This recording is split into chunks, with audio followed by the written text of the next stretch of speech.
Ég heiti Gyða og þetta er hesturinn minn, hann Kaleó. Við ætlum að sýna ykkur hvernig við tökum upp fætur hans og sköfum úr hófunum. Nú ætla ég að sýna ykkur hvernig maður tekur upp framfót. Þá er maður staðsettur við framfótinn á hestinum og snýr í áttina að taglinu. Annarri höndinni er stutt á herðar hestsins.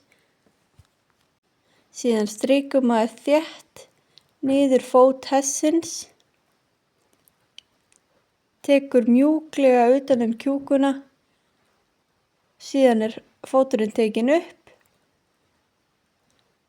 færður í hina hendina á hófurinn og síðan er hægt að skoða hann og hreinsa úr hófnum. Sköfunni er fyllt meðfram skeifunni og mjúklega sitt hvoru megin við hóftunguna. Það verður að passa að stinga ekki hóftunguna.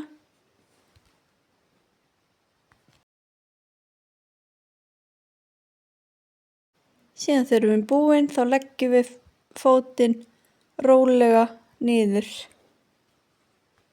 Það er einnig hægt að snúa í átt á höfuð hestsins og rennt hendinni niður fót hestsins og tekið mjúklega utan um kjúkuna.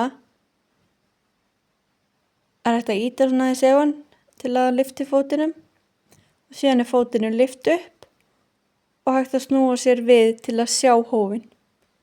Svo hann settur aftur mjúklega niður.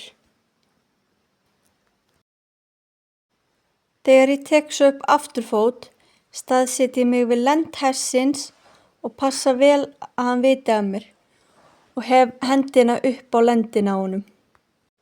Set aðra höndina á lendina á honum og hinn er rennt varlega niður lærið og fótlegginn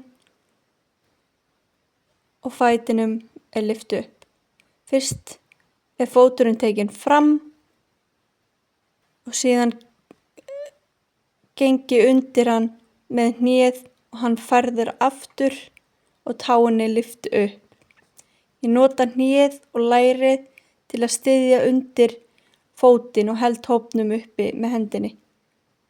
Það er mikilvægt að standa þétt upp við hestinn til að gæta öryggis og svo skafa ég eins afturfótið svo framfót, skafa meðfram tungunni og meðfram skeifunni og síðan er fóturinn settur varlega niður.